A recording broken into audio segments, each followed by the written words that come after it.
It's history of African Americans in Los Angeles. It's not only history of prominent African Americans like politicians, entertainers, sports figures. It's also just regular average people, working people whose story is often not saved in history. And specifically the African American history has not always been considered worth preserving. Many of the collections come to us in fairly bad condition.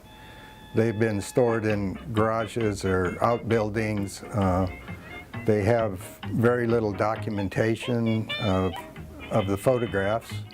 These images were taken, or these photographs were taken before digital, so they're saved on negatives, and we have to make sure the negatives don't get destroyed. We can't let the oils from our fingers get on the negatives. That's why we wear the gloves. We don't want, we have to make sure it's not around acid products, because acid can infect any prints that we might have. So it's all to make sure that everything is maintained and preserved and conserved and well into the future.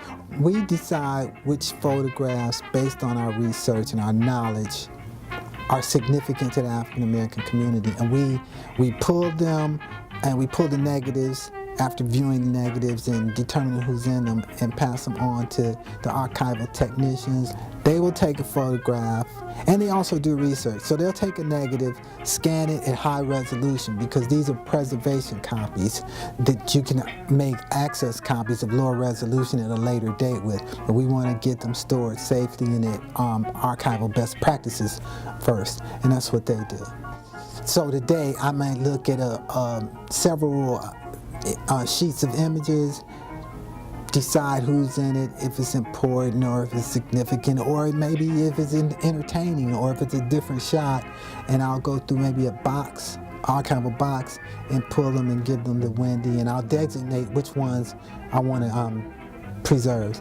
The digitized copy will end up in a database on one of the computers or several of the computers, and also in the we have a storage drive, an 8 terabyte storage drive that eventually they'll all end up on. So when someone wants to come in and see an image, they can look at them, they can sit at a computer like here and look at several strips or rows of images, and it'll have the metadata on that photograph.